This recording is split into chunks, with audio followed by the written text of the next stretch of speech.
Deixa eu dizer uma coisa aqui. Agora eu vou falar da chacina aqui em São Paulo, que aconteceu, na verdade, foram várias execuções. E agora, antes dessas 18 execuções, na quinta-feira passada, 2 semanas antes, tinham acontecido 6 execuções com as mesmas características, com o mesmo número de homens na execução e com a mesma frase-chave para as pessoas. Você tem antecedentes criminais? Pois bem, ontem nós dissemos aqui, uma informação que o Percival trouxe, que 11 homens participavam desse grupo da chacina. Um sargento da Polícia Militar, 5 soldados da Polícia Militar, portanto 6 policiais militares, 4 guardas civis e 1 ex-guarda civil, 10.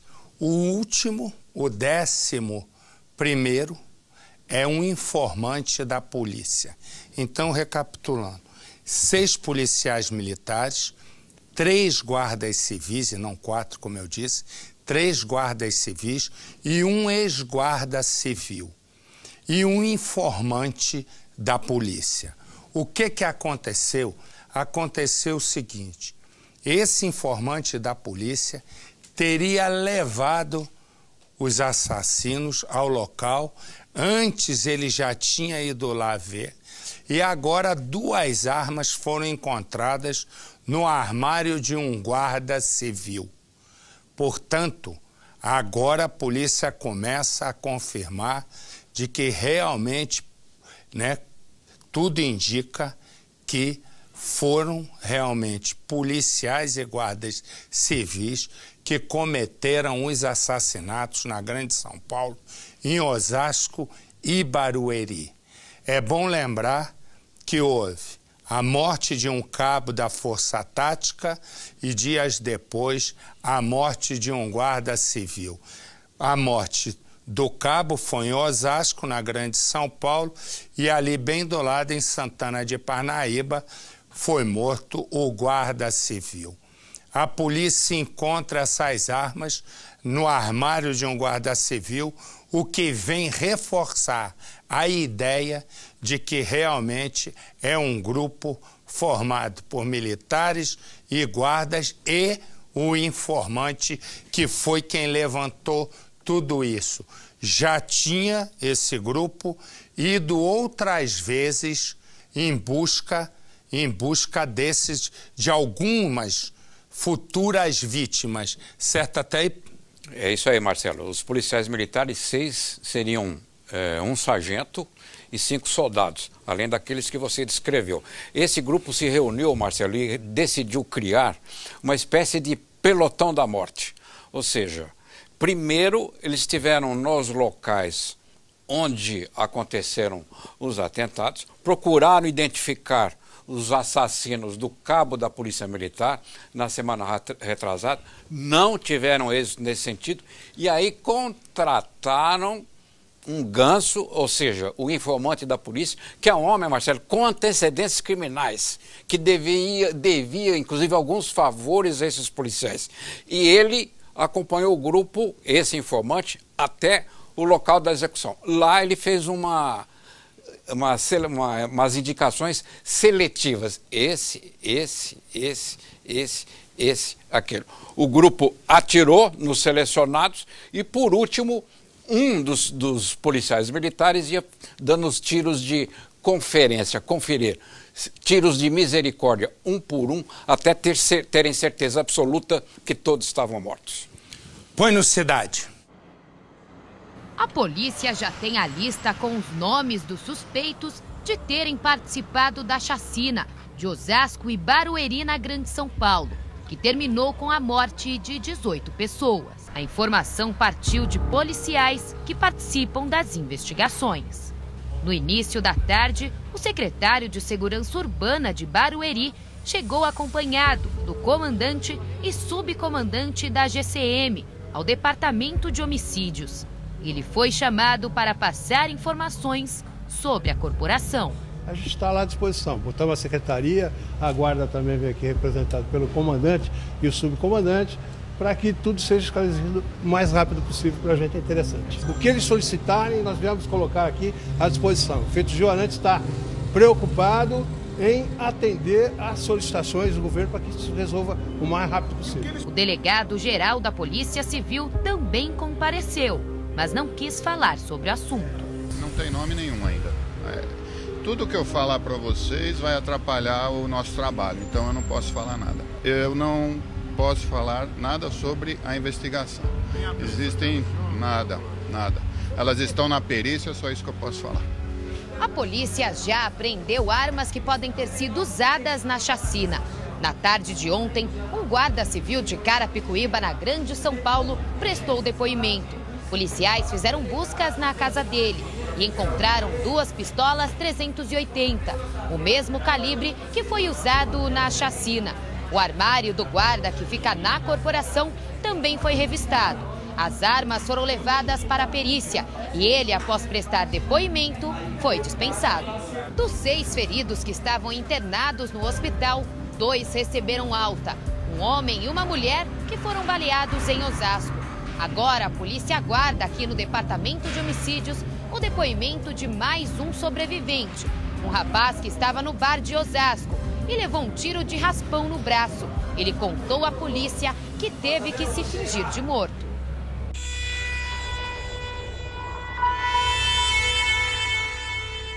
Durante toda esta quarta-feira, o DHPP, Departamento de Homicídios e Proteção à Pessoa, ouviu novos depoimentos sobre o crime.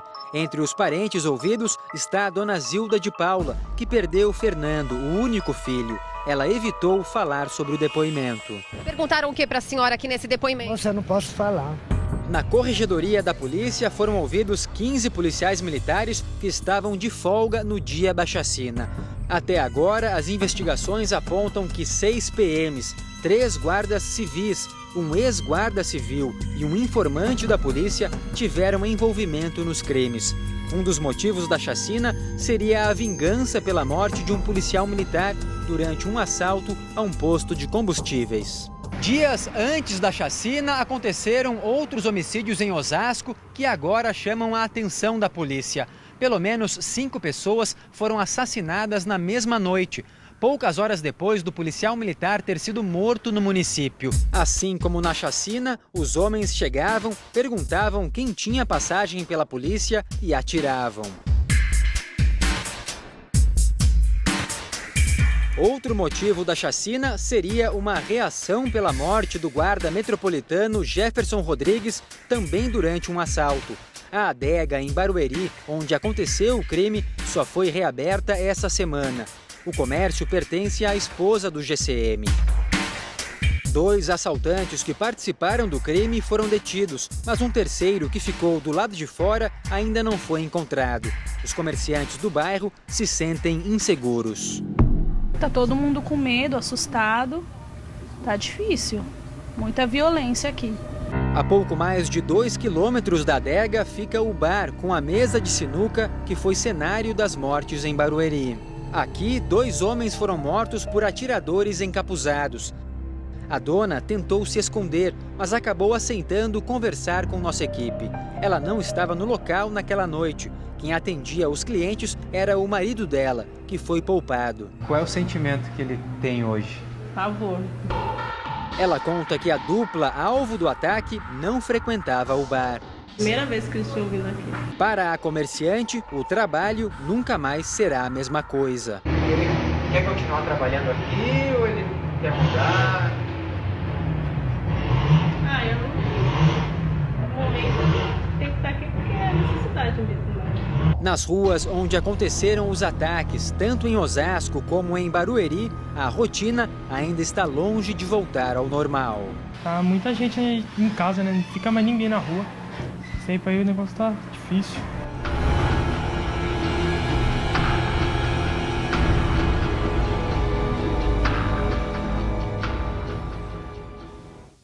E a Promotoria de Justiça já identificou, antes das 18 mortes, foram 6 mortes. 6 mortes na mesma região, tudo muito próximo desse bar onde todos os repórteres estão indo. E a partir daí, as 6 mortes foram praticadas. Na verdade, as 6 vítimas foram baleadas por pessoas que formam um grupo idêntico ao grupo que atacou aqui nesse bar. São pelo menos 11 homens exatamente com as mesmas características. Portanto, esse número desse Esquadrão da Morte em São Paulo, esse número pode já ter alcançado, só num mês, 24 assassinatos, fora outros que a polícia começa a levantar. Há também a informação dos 2 carros, há mais do que 2 carros. Fitas de segurança já identificam outros carros agindo junto com o grupo. A polícia tenta levantar, né, já levantou no Detran, para a quem, né, podem pertencer os carros. E mais, também na divisão de carros, né, o que ela está fazendo foi levantar quais os carros com a mesma característica dos 2 mais visíveis, um Sandero e um Peugeot, ambos prata. O que ocorre? Quem teve carro roubado, ou se tem alguém, que é muito pouco provável, né, seja da Polícia Militar, seja da Guarda Civil Metropolitana, se alguém tem carros com essa característica. Além disso, foi levantado todos os policiais de área que estavam de folga naquele dia. Portanto, o cerco vai se fechando e, como me disse o secretário de Segurança Pública do Estado de São Paulo, Alexandre de Moraes, ele me disse que tem certeza absoluta de que rapidamente a polícia vai esclarecer todas as mortes, e ele me disse isso pela quantidade de informações que ele detém. E, evidentemente, algumas não são possíveis nem dele, ao conversar ou falar comigo, me dizer, por razões simples, que é para não atrapalhar o interesse de todos nós. Sem sombra de dúvida, é esclarecer essas mortes da mesma maneira que a gente quer que esclareça a morte do cabo da Força Tática. Deixa eu dar uma... Põe imagem para mim, por favor. Olha aqui, nós estamos vendo imagem aqui de São Paulo, do Largo da Batata, onde vários grupos de centrais sindicais, também movimentos sociais, uma UNE, enfim, aqui em São Paulo, uma manifestação contra o impeachment da presidente Dilma Rousseff e também com algumas reivindicações. Por todo o país, pelo menos 21 estados têm protestos, né? Na verdade, os grupos, né, se manifestam contra o impeachment da presidente Dilma, com movimentos sociais, partidos de esquerda, centrais sindicais, movimentos estudantis em todas essas 21 capitais e também algumas cidades pelo país.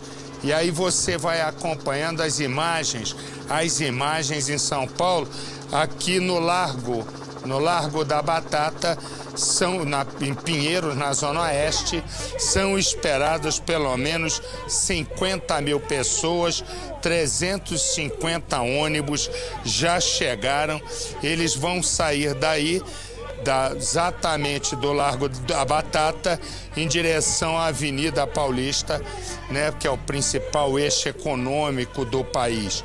E agora tem imagens do Rio de Janeiro. Me dá aí, olha, aí no Rio de Janeiro, você vai vendo, ali era ao vivo, aqui são imagens gravadas também contra o impeachment da presidente Dilma Rousseff e também algumas reivindicações, né? Você vai vendo, eles estão reunidos no centro da cidade, na Candelária.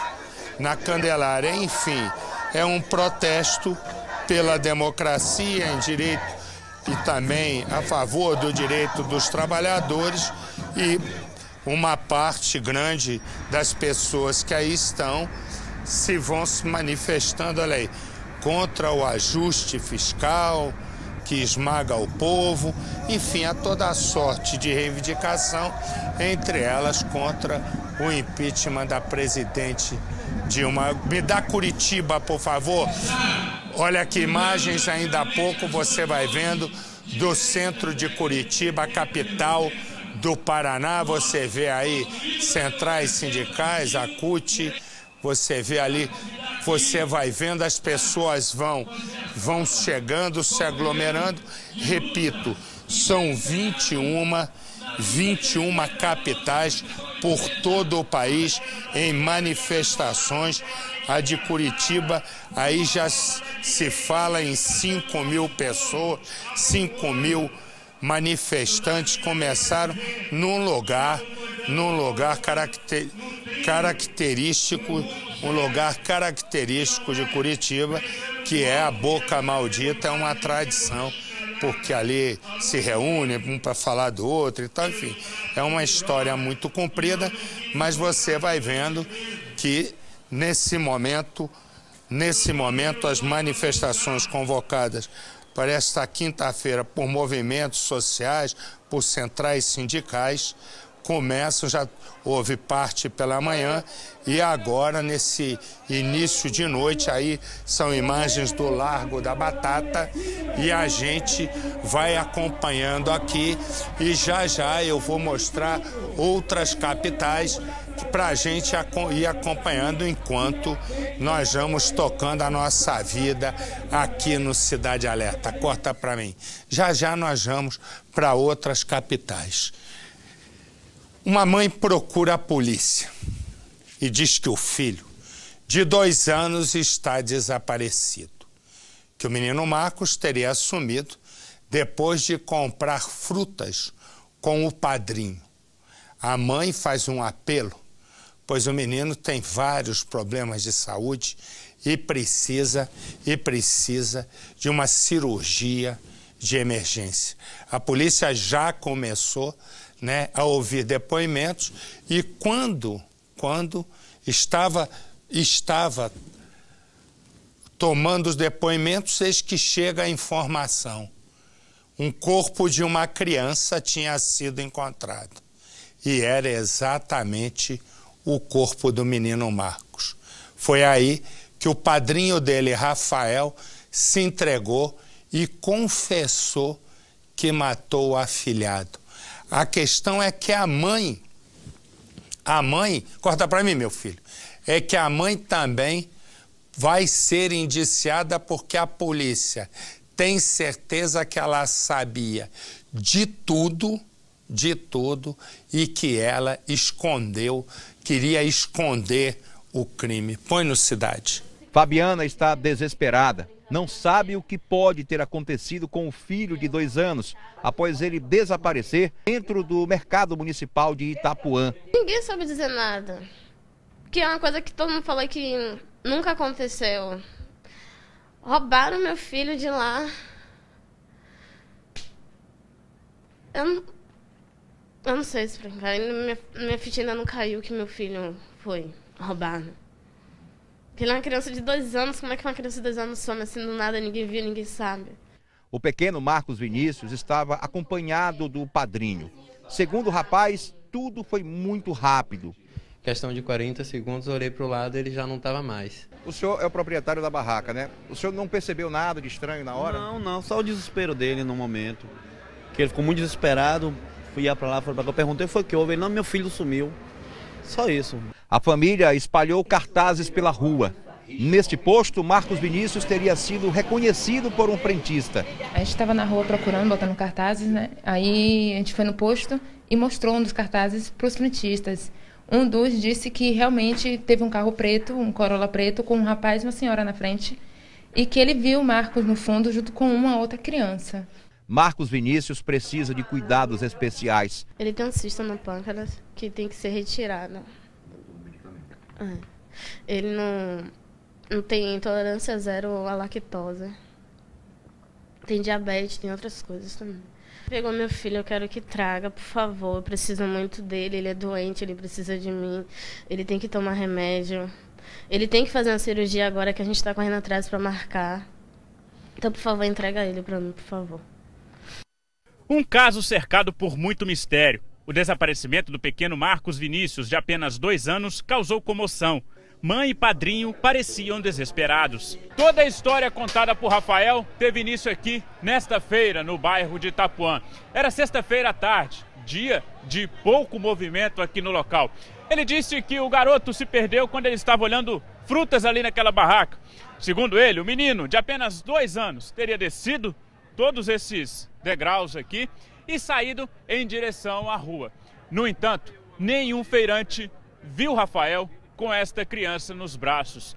Os feirantes, inclusive, disseram que Rafael nunca esteve aqui na feira do bairro. Ele entrou aqui de sexta-feira fingindo que estava desesperado, com a foto no celular, mostrando para que a gente viu. Desde o começo que nós falamos que está estranho. Como é que uma feira criada tanta criança, porque aqui todo mundo, os comerciantes aqui, tudo tem filho, criado aqui na feira, nunca sumiu.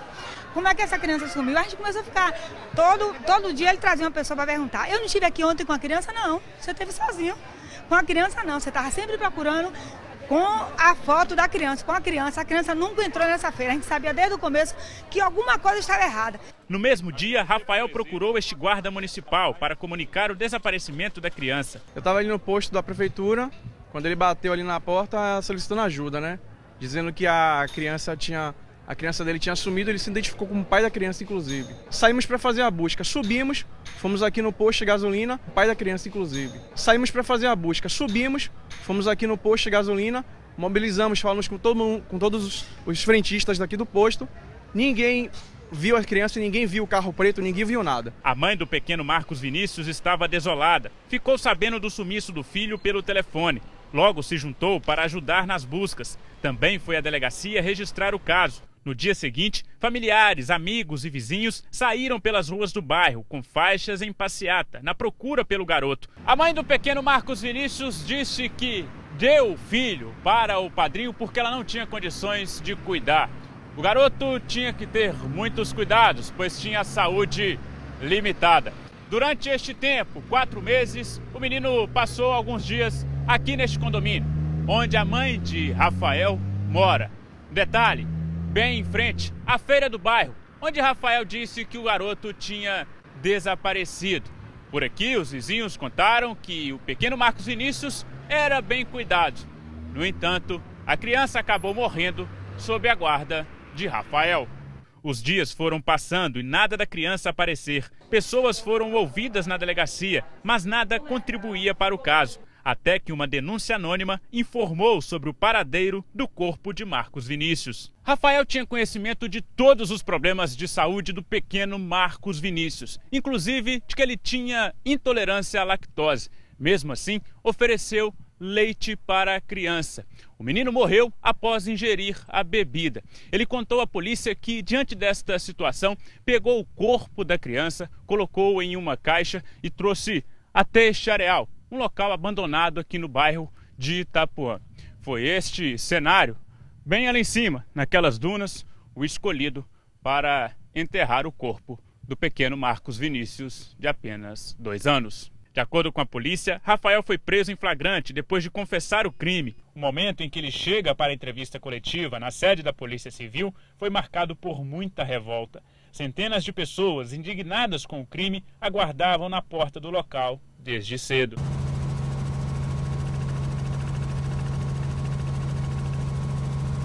Durante toda a coletiva, Rafael demonstrou muita tranquilidade. Reforçou que fez o possível para salvar o garoto. Você não procurou um médico quando viu que ele estava passando mal? Eu tentei eu mesmo resolver lá. A polícia investiga agora se a mãe da criança já sabia da morte do menino, mas já adiantou que ela também deve ser indiciada. A mãe, inicialmente, ela já cometeu crime específico por ter dado a criança a um estranho, uma pessoa inidônea. Isso já é um crime específico no Código Penal. A mãe da criança? A mãe da criança. Agora, temos que investigar até que ponto ela tinha conhecimento ou não dessa ocultação de cadáver. Vamos falar ocultação de cadáver a princípio. O corpo da criança já passou por perícia. O laudo que deve esclarecer a causa da morte de Marcos Vinícius deve ser divulgado em até 30 dias. Mas se no caso de Marcos Vinícius, a polícia chega a uma conclusão, uma triste conclusão, mas chega. No caso de João Rafael, também de 2 anos de idade, não. Pensa numa criança que é essa.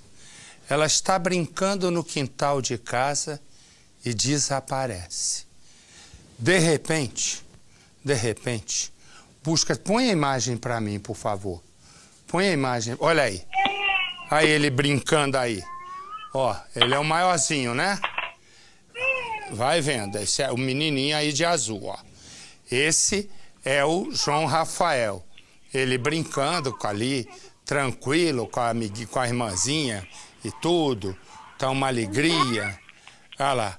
Ele tá ali, corta pra mim, deixa a imagem do neném brincando ali, por favor. Ele tá ali brincando e, de repente, ele some.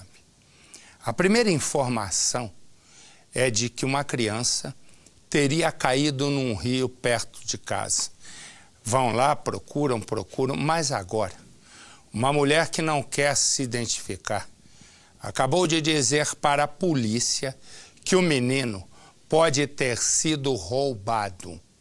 Ele teria sido levado por uma antiga babá e entregue à irmã de um empresário que mora nos Estados Unidos e não pode ter filho.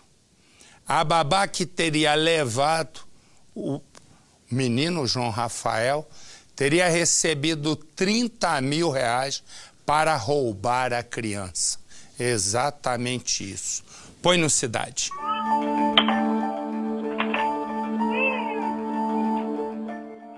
Essas são as últimas imagens de João Rafael. Ele aparece com a irmã gêmea brincando no quintal de casa. A gravação foi feita dias antes do menino desaparecer.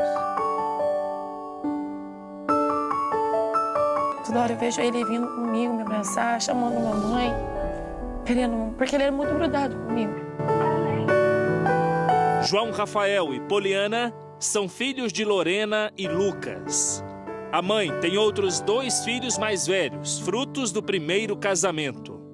Crianças saudáveis, bonitas, que chamavam a atenção por onde passavam.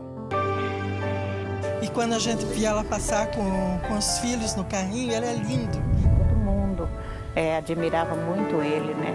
Por ele ser uma criança amável, dada, sorria assim, né?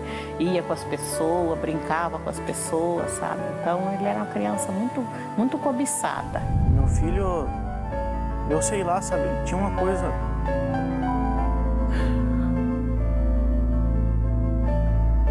Ele tinha uma coisa muito especial assim dentro dele. Entendeu? Que ele chamava a atenção das pessoas. João Rafael desapareceu quando brincava no quintal de casa. A família toda estava por perto. A primeira suspeita foi que ele teria saído de casa e ido até o rio que corre nos fundos do terreno. Foram feitas buscas pelo rio, no mato, investigando o caminho, mas nada foi encontrado. Para a polícia, um grande mistério. Para a família, um vazio devastador. Pelo amor de Deus, preciso saber onde ele está. Estamos na divisa de São Paulo e Paraná. Uma região privilegiada pela natureza, mas onde também ficam algumas das cidades mais pobres do sul do país. É o caso de Adrianópolis, com pouco mais de 9 mil habitantes. Um lugar com baixo índice de criminalidade, mas que entrou no mapa policial com um mistério: o desaparecimento de João Rafael. No dia 24 de agosto de 2013, às 10h30 da manhã, O menino brincava aqui. Eu não estava pro lado de lá, eu estava só aqui. O que cada um fazia quando o menino sumiu? Para entender melhor o que aconteceu naquele dia, a família nos ajuda a contar essa história. Gente de fora estava alguém sondando, né, de certo, mas aqui dentro era só nós. É sábado, um dia normal, como outro qualquer. Todos estão em casa. Lorena varre o quintal, mas está longe do menino. Não consegue ver onde ele brinca. Mesmo sem enxergar o filho, a certeza de que ele está a poucos metros a deixa tranquila de que ele está seguro. O João Rafael estava brincando aqui no quintal.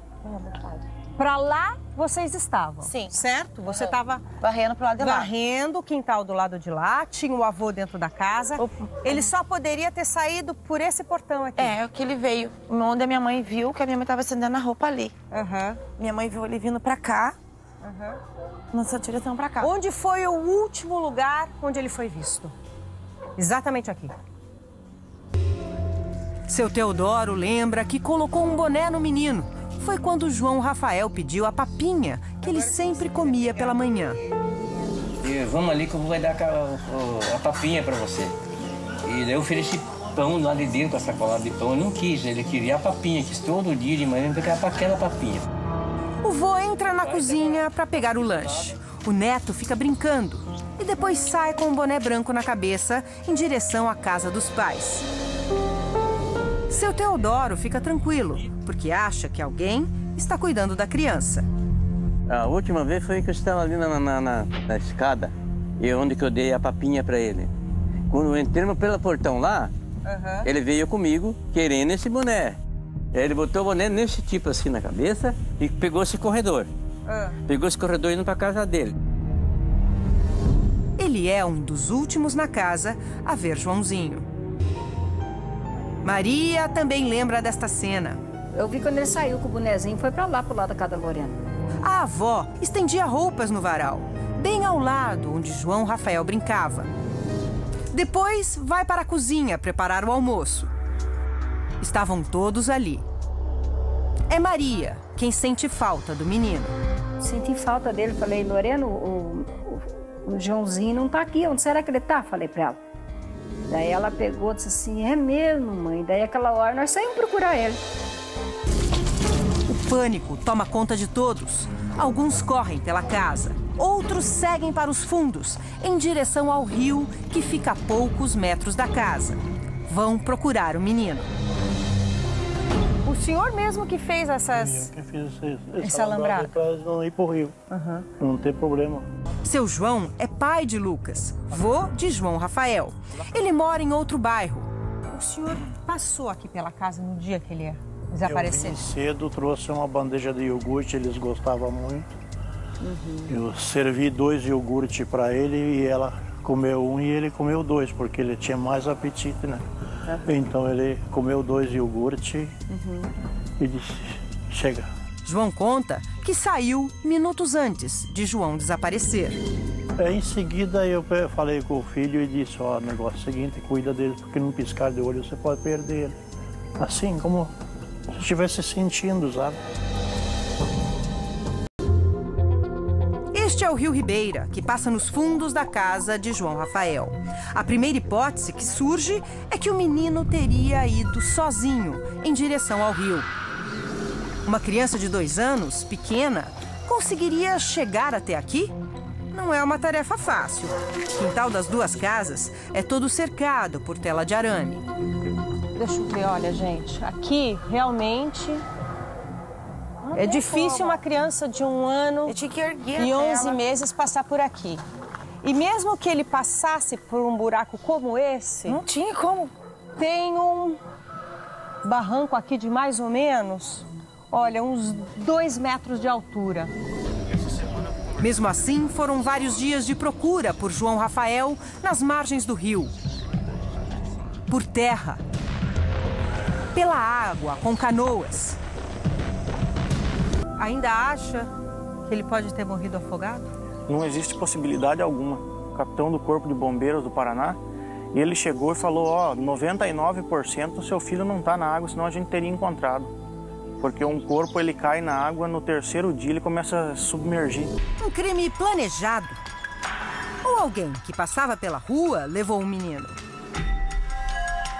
A família sempre teve o cuidado de fechar o portão com um cadeado. Mas naquele dia, um detalhe chamou a atenção. O portão foi encontrado assim, entreaberto. A última pessoa que passou por aqui foi o avô paterno, seu João. Seu João disse que saiu realmente minutos antes do desaparecimento. E quando chegou em casa, foi avisado que o neto tinha sumido. O telefone tocou. O Luca ligou para a mãe dele dizendo, mãe, ora aí pela criança porque o Joãozinho desapareceu. O João desapareceu. Naquela manhã de sábado, enquanto a família estava toda em casa, os vizinhos também estavam aqui na frente, pelo quintal.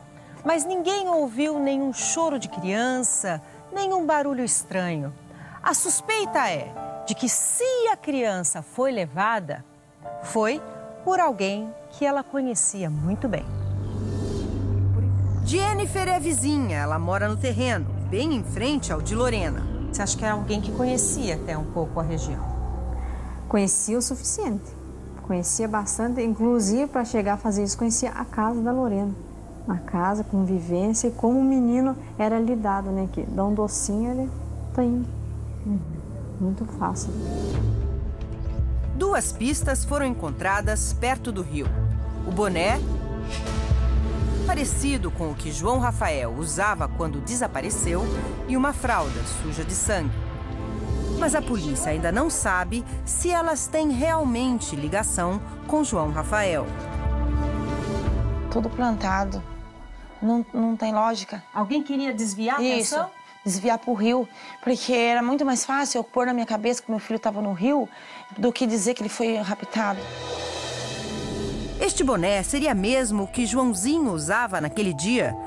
O senhor estava com esse boné? Estava com esse boné. Um boné parecido com esse? É parecido com esse aí. É o mesmo escudo esse aí. Esse é um sindicato que nós montamos aqui na antiga firma que fechou.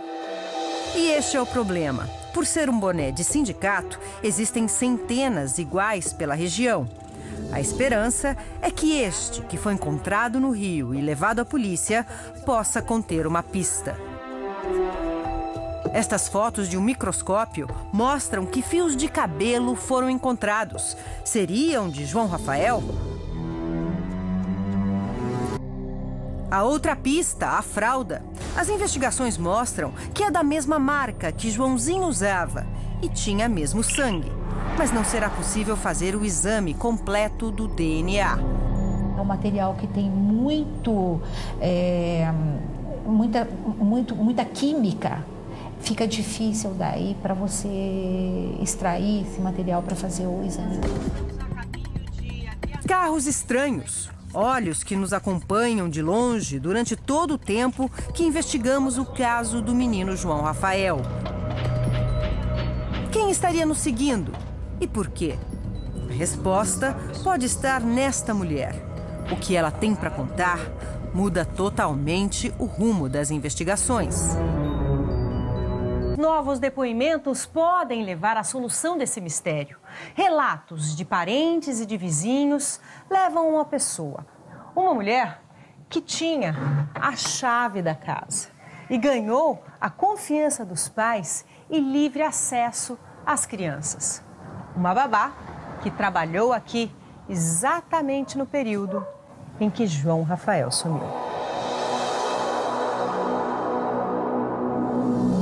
Há um mês, esta mulher contou à polícia tudo o que sabe sobre o desaparecimento de João Rafael. A testemunha era muito amiga, confidente da babá. Agora, ameaçada e com medo, ela revela com exclusividade quem teria roubado João Rafael. A gente era muito amiga, a gente saía muito. E ela me falou que eles tinham pego o João Rafael. Essa amiga é Leila Santos, que trabalhou como babá na casa dos pais de João Rafael. Ela, foi a mandante. ela arrumou gente para tirar a criança daqui. Ela arrumou os comparsas dela que ela sempre tinha, porque ela tem envolvimento com drogas, essas coisas também, né? Esta é a casa onde Leila morava, na mesma rua da família de João Rafael. Também fica na beira do rio. Passamos várias vezes pelo endereço, mas não encontramos ninguém. A testemunha conta que a babá não agiu sozinha. Sim, eu perguntei, mas como que vocês tiraram? Ela falou que ela teve ajuda. Que ela teve ajuda. Daí eu falei, mas ajuda de quem? Né? Aí ela não quis citar. Pelo sequestro, Leila teria recebido 30 mil reais. Você questionou por que ela tinha feito isso? Ela ganhou? Por dinheiro. Por dinheiro. Mais de 30 mil reais. Mas se Leila não ia ficar com a criança, então quem teria pago pelo menino? A testemunha aponta um conhecido empresário da cidade. O nome do empresário é citado diversas vezes pela testemunha, mas para não atrapalhar as investigações, nós não mostraremos o rosto do empresário. E a partir de agora, em todas as entrevistas em que ele é diretamente citado, o nome dele será preservado. A gente era muito amiga, a gente saía muito. E ela me falou que eles tinham pego o João Rafael. Pego o João Rafael, que era para a irmã dele, porque a irmã dele morava nos Estados Unidos e queria uma criança, ela não poderia ter filho. Aí diz que essa criança foi tirada daqui e foi levada direto para casa do... Logo depois da entrevista, voltamos a presenciar estas movimentações estranhas. A gente está aqui trabalhando, a gente vê a movimentação de pessoas aqui que vêm, ficam observando o trabalho da equipe o tempo todo.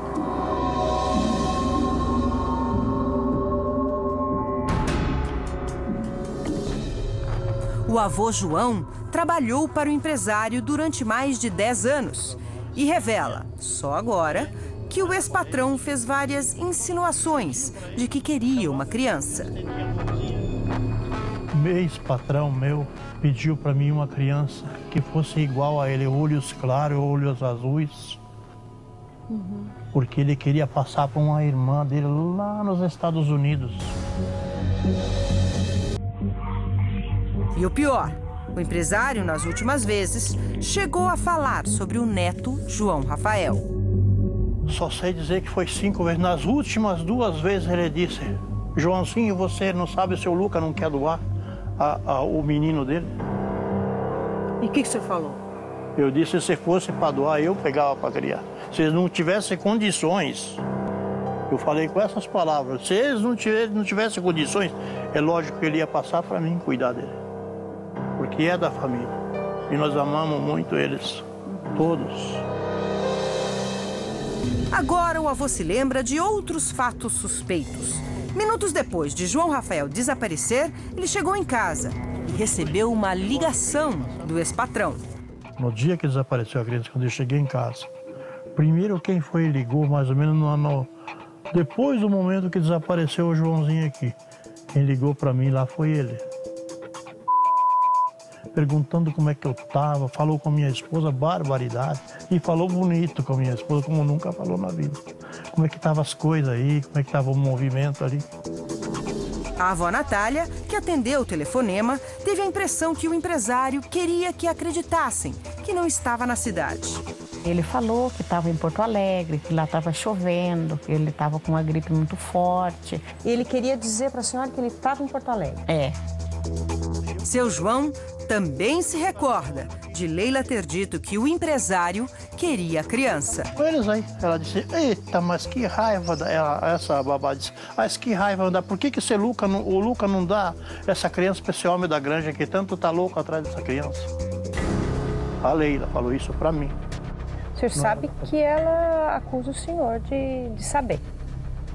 Ou de pelo menos falou que o senhor é tão culpado quanto ela. Ele saberia? Não sei aonde que encaixa ele, porque ela falava que ele saberia tanto quanto ela.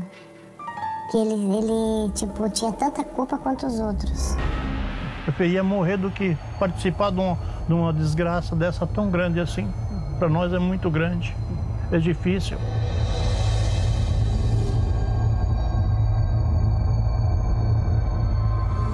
Seu João reafirma suspeitas sobre o empresário, nega qualquer envolvimento no sumiço do neto e não se lembra de ter recebido ofertas de dinheiro. Ele falou em dinheiro? Para mim ele não falou nada, nunca falou nada em dinheiro nenhum. Mas a esposa Natália diz que tempos depois, o marido foi convidado para uma festa e teve sim a oferta de um carro. Ele convidou ele para vir à festa e aí perguntou para o meu esposo se o meu esposo lembrava que ele comentava com ele que tinha vontade de ter um carro, né? Aí ele perguntou para o meu esposo se ele ainda queria aquele quadradinho, né? Que é o carro. Daí meu esposo falou, no dia que eu tiver condições, eu quero sim, né? Aí ele disse, vou fazer uma surpresa para você qualquer hora. Nós tentamos falar com o empresário em vários endereços que ele tem na cidade, mas não o encontramos. Por telefone, ele falou com a nossa reportagem.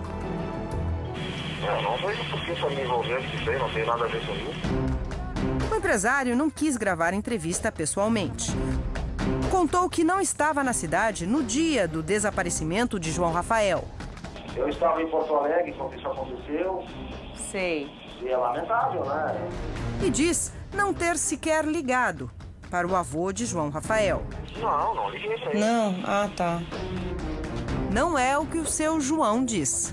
Vai estar lá a ligação, seu policial? Com certeza. Vai ter a ligação dele com pro senhor? Com certeza, dia 24 de agosto de 2013, 10h30 a 10h40. Esse é o horário. A família e os vizinhos pedem proteção.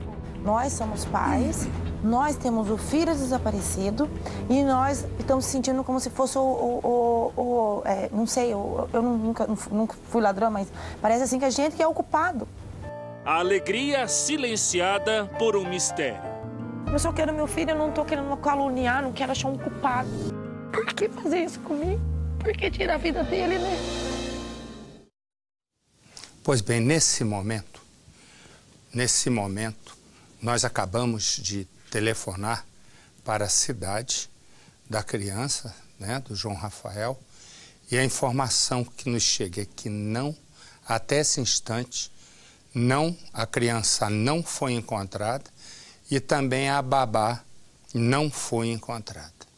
E, portanto, nesse instante, o mistério do menino continua, inclusive pedir para que a gente acionasse algum escritório da Record lá perto, para que a gente pudesse continuar no caso do menino desaparecido.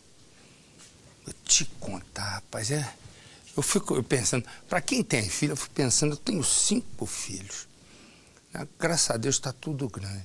Eu fico pensando, um filho da gente, seja grande ou pequeno, enfim, mas um filho da gente desaparecer, eu acho que eu ia enlouquecer. Minha cabeça não ia aguentar esse tranco. Eu acho que só mesmo Deus para me segurar. Maria é ouvida pela polícia e chora. E ela diz que o marido, Valdir, tinha sido morto num assalto. Maria conta, entre soluços, que 2 ladrões invadiram a casa e queriam o dinheiro do cofre. A polícia ficou ouvindo Maria falar e Maria soluçar. Mas tem um policial ali no canto que olha para Maria e diz o seguinte: essa Maria, esse choro dela não tá batendo bem. E o cara fica quieto. E o outro perguntando. E Maria contando. E Maria chorando. Quando Maria acaba o depoimento, tudo certo, esse que estava ouvindo desconfiado chamou e disse assim: ela está no crime, na morte. Pressiona Maria, bom, ela é amante de um dos assassinos. O assassino chama-se Aclébio. Não me pergunte o que quer dizer isso, a Clébio com K, porque esse eu nunca tinha ouvido falar. A Clébio está foragida, amante de Maria. Um outro que participou do crime está preso, chama-se Tiago. A Clébio deixou Maria presa e a Clébio fugiu. Põe no Cidade. A Justiça decretou a prisão preventiva de Maria Aparecida Maximiro dos Santos, de 35 anos, viúva do empresário Valdir Diongo. Ela é suspeita de participar da morte do marido. Chegou-se à conclusão de que ela teve uma participação no evento. Durante as investigações, Maria Aparecida prestou vários depoimentos e, de acordo com a polícia, as declarações foram contraditórias. Valdir Diongo era conhecido como Gaúcho. O empresário era dono de uma churrascaria em Varginha. Na noite do crime, Valdir foi visto pela última vez aqui no local de trabalho. Ele bebia cerveja com 2 homens. Os rapazes trabalhavam em uma obra que fica próxima ao restaurante e sempre tinham o costume de vir até aqui. Eles conversaram durante um bom tempo e, segundo testemunhas, Valdir tinha o hábito de contar que guardava dinheiro em casa. Poucas horas depois, ele foi morto dentro de casa. O crime aconteceu no último dia 9. Era o início da madrugada de domingo, quando Valdir foi atacado por 2 homens. De acordo com a polícia, os criminosos queriam R$100 mil que estariam no cofre. Eles não conseguiram encontrar o dinheiro, então decidiram fugir no carro da vítima. A esposa estava em casa no momento do crime. No dia, ela afirmou que foi rendida e amarrada pelos bandidos. Acordei com a boca fechada e a pessoa pedindo para mim não falar nada, ficar quieta, entendeu? Eu fiquei quieta, falando baixinho, e a pessoa só perguntava pela chave do cofre. E eu falava que eu não tinha chave do cofre, como realmente eu não tenho, e não sei onde que estava. Ele queria a chave do cofre, eu não tenho. Enquanto isso, meu marido só murmurava. Horas depois do crime, a polícia identificou 2 suspeitos. Um deles, Tiago Borges, de 23 anos, que está preso. Ele já tem passagens por roubo. Na época da prisão, ele negou ser um dos assassinos de Valdir Diongo. Como que você matou o empresário? Não tem nada a ver com isso, não. Por que você matou ele? Tô falando que não tem nada a ver com isso. O outro acusado é a Clébio Balbino de Oliveira Santos, de 31 anos. Ele ainda está foragido. Eles vieram para Varginha para trabalhar em uma obra próxima à churrascaria de Valdir. A polícia determinou a prisão da dupla depois de encontrar várias provas. Dentro da república onde os suspeitos moravam, a polícia encontrou roupas e uma bolsa sujas de sangue. Em um terreno próximo à casa, mais provas. Um par de tênis também com marcas de sangue e um chip de celular todo quebrado. Um outro detalhe que chamou a atenção da polícia foi o fato de que o carro da vítima, que foi levado pelos criminosos, foi encontrado próximo à casa dos suspeitos. Após o crime, nossa equipe conversou 2 vezes com Maria Aparecida. Em todas as entrevistas, ela negou qualquer participação no crime. Se alguém te apontasse como suspeita, o que você diria? Suspeita por quê? Você falaria isso para a pessoa? Isso, por quê? O que eu fiz? Orlando trabalha na churrascaria. A entrevista do garçom é reveladora. Ele conta que no dia do crime deu carona para os suspeitos e os levou até a casa de Valdir. Eu levei sem maldade, sem últimas intenções, você entendeu? Eu não esperava que isso ia acontecer. Eles são diretamente pilantras, eles são safados. Ele já ameaçou eu até de faca aqui nessa mesa aqui, ó. Esses 2? Um deles. Após a entrevista, Orlando foi intimado a prestar depoimento. Maria Aparecida é natural de Marimbondo, no interior de Alagoas. Ela tinha um relacionamento com a vítima há 11 anos. A polícia não descarta a possibilidade de que Maria Aparecida teria um relacionamento amoroso com um dos suspeitos. Maria Aparecida foi presa aqui na casa onde ela morava com Valdir e a filha do casal de 8 anos. A polícia também cumpriu um mandado de busca e apreensão no local. Um computador e um celular foram apreendidos. Depois da prisão da mãe, a menina foi levada para a casa de uma tia. Valmor é irmão de Valdir Diongo. Preocupado com o futuro da sobrinha, Valmor vai lutar pela guarda da menina. Eu vou criar essa filha como fosse um pai. Maria é de marimbondo, mas ela tem um ferrão de abelha, pior que de marimbondo. Me dá as imagens, por favor. Pelo menos nesse momento até agora, 24 estados, mais o Distrito Federal, recebem manifestações que atravessam todo o país contra o impeachment da presidente Dilma Rousseff, também a favor, também com reivindicações sociais. A imagem que você acompanha aí é do Largo da Batata, em São Paulo, onde a expectativa é que alcance um número de 50 mil pessoas. 350 ônibus foram fretados por centrais sindicais, movimentos sociais, também movimentos estudantis, partidos de esquerda. Aí você vê a bandeira do PCdoB, as centrais sindicais. E nesse momento aí, quando vão sair os manifestantes em direção à Avenida Paulista, centro financeiro de São Paulo. Vamos ao Rio de Janeiro. Aí você vai vendo imagens do Rio de Janeiro na Candelária. Na Candelária é a escadaria da Assembleia Legislativa do Estado do Rio de Janeiro, onde também há manifestações. Ainda não se tem uma previsão do número de pessoas que são esperadas no Rio de Janeiro. Até o momento,